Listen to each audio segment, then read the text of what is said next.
Hi, this is MLT again and welcome to Monet Vlogs. Daghang salamat sa mga nag-like, share, and subscribe sa akong YouTube channel. And also for you, thank you so much for playing this video. And please don't forget to like and subscribe. For today's video, I'll be sharing with you my preparation sa isa nako ka video. But instead of sharing to you the process, lahi ang ako ang i-share na topic sa inyo. Been thinking about this topic lately na about marriage proposal, especially for girls. I mean for boys also, especially katong mga couple na medyo dugay na makapangutana ta para asa daay ni hangtod kanus ani. Like makapangutana ta ako na ba jud o dili pa? Maybe for some boys and girls, moingon sila, ikaw na lagi, ako ang pakaslan, ikaw na ang the one. So, okay na ta, settle na ta, ana. So, importante ba ang marriage proposal? Some would say, arte-arte lang na, pangdato ra na, gastos ra na, labaw sa tanan, pakitang tao lang mana. Ana ba jud? O depende sa tao kung unsa jud ang iyahang intensyon sa iyahang pag-propose. Kay ang love, worth it kaayo na i-celebrate. Ang love, need always i-cherish. And ang love, offers never-ending effort. And ang marriage proposal is a symbol of love. Wala ko nagsultihan na ang mga wala ni agi og marriage proposal kay dili na love in you ha, or wala jud na in love, no? Pasigbunon ko ninyo. Sabto nato nga lahi-lahi man taog sitwasyon, lahi-lahi taog prinsipyo sa kinabuhi, lahi-lahi taog mga ideya, lahi-lahi taog mga tradisyon, mga ginatuuhan, dili pa applicable sa ato ang time before, or lahi pa ato ang mga priorities before, ingaana. So, kailangan ba jud nga kung mag-propose, dapat mo gasto tagdako sa flowers, sa sing-sing, sa teddy bear, sa chocolate, sa place, sa food? Kailangan ba jud? Magmatter ba jud ang kadako sa imuhang nagasto?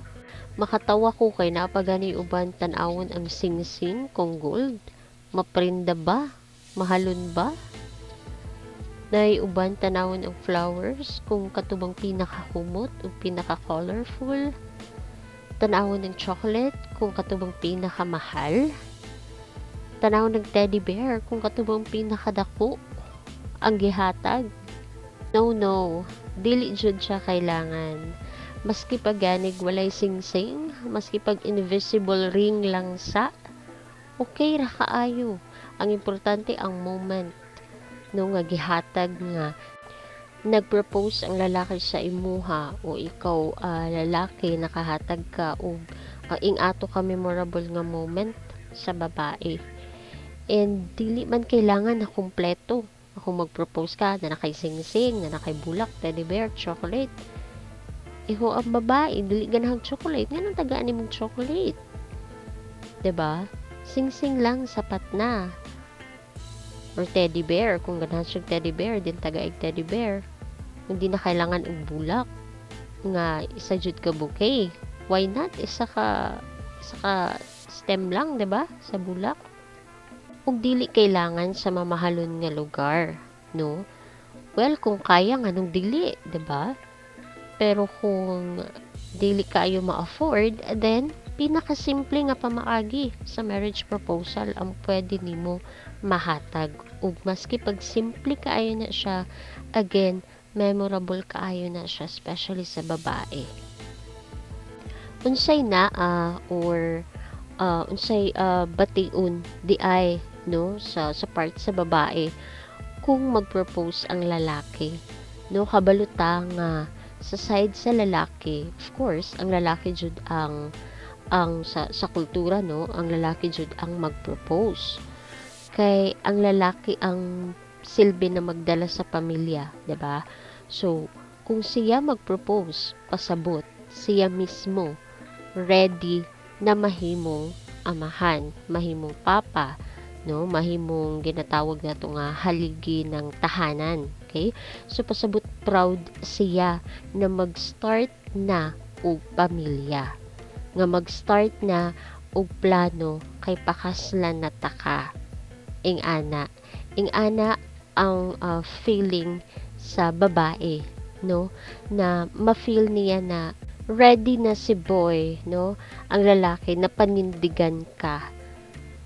Sa part pud sa boy, murag naa diha ang feeling proud, no, feeling proud kaayo ka na um, naka-propose ka sa imuhang girlfriend, no, sa babae nga imuhang napakita sa iyaha unsa ka sincere, no, sa imuhang intention sa iyaha na pakaslan nimo siya. As a couple, ang marriage proposal kay isa ka sign, no, symbol, event na makasulti mo o makapromise mo sa matag usa na mauna ni magsugod na ta, especially sa mga dugay na, no, sa ilang relasyon.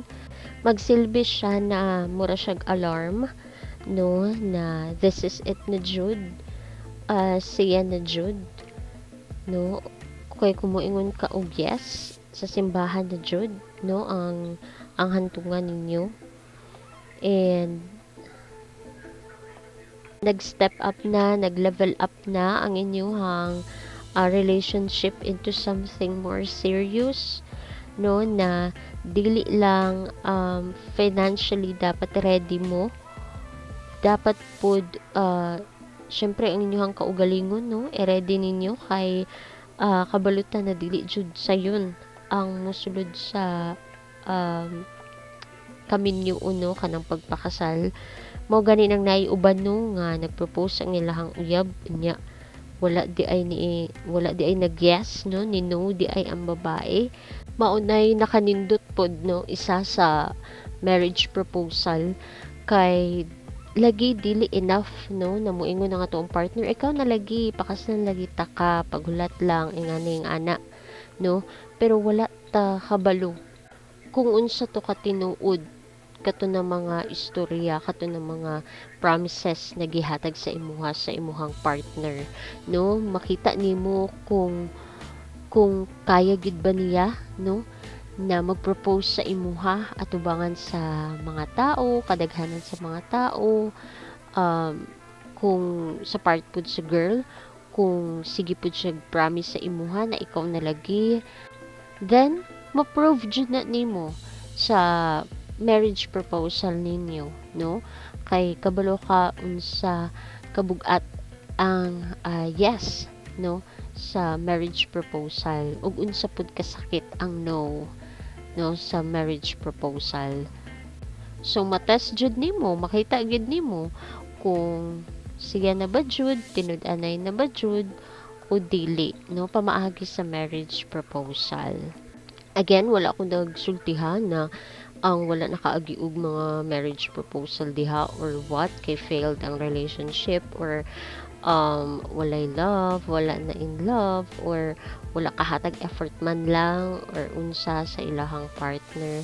So depende man gud ta og sitwasyon, no, lahi sa una, lahi pud karon, and lagi dili man parehata ng tao, no, naatay lahi-lahi na kinaiya, no, naiuban maulaw, naiuban dili ganahan, naiuban wala lang sa ilaha, napoy para sa uban importante sa ilaha, naiuban na meaningful para sa ilaha. So depende ra jud na siya. So anyway, kamo man ang mag-menu, no, kung unsay nasabutan ninyo, then wala pa labot ang uban, no, kamo ra maghapon ang mag-uban. So ana lang siya, kini ako opinion ko lang man pud ni, no, ako ang pananaw kung unsa ang marriage proposal. So depende gihapon jud na sa inyo ha, kay naaman gani halos wala ni agi og mag-uyab, nagminyo karon pero gwapo kayo ang ilahang relasyon, di ba? Na forever sa ilaha, malipayon sila, no? Naman po yung uban na mas kiniagi grabe ka bongga na engagement or a proposal, gwapo ka ang love story, pero nag-end up to nothing pod, no? So, dili po jud nato pwede na masulti na basehan ang marriage proposal or engagement sa forever, no? Kay wala man siya perfect na relationship, no? So yeah, so mo to ako ang gi-share sa inyo ha about my point of view of marriage proposal, no? So para sa uban na gusto maka-experience ng marriage proposal, yeah, so depende gyud na siya sa inyo ha, na uban nga dili ganahan, no? And especially for boys, ayan, kung kaya boys, why not? No, why not i-express nato ang atong love sa atong partner? And 'di ba, nganong dili gud nato ipa-feel sa ilaha na importante sila, no? Maski pag sa pinakasimple na setup, pinakasimple na place, pinakasimple na mga butang nga pwede nimo mahatag sa iyaha, then go for it, no?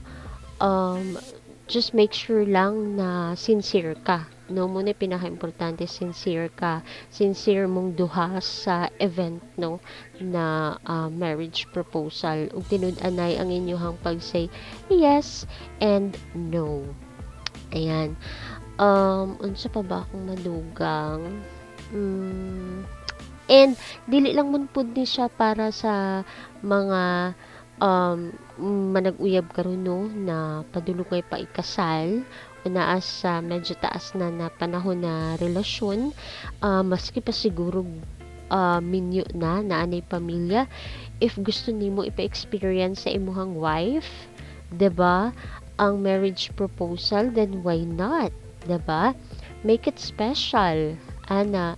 So nganong dili good nimo ipa-feel sa iyaha kung unsay feeling di ay, no, sa marriage proposal. So why not ipa-feel nimo sa iyaha? And kato dili kailangan ang na mahalon ingani ana ayong paghuna-huna ana boys, kay ang girls ang pinaka-importante sa ilaha is ang moment nga niingon ka o nihangyo ka ug gipangayo nimo ang iyahang yes, na ready siya magpakasal pud sa imuha ug ready siya mahimong mother sa imuhang mga anak, sa inyong mga anak, ug ready siya mahimong wife sa imuha forever. Ano siya.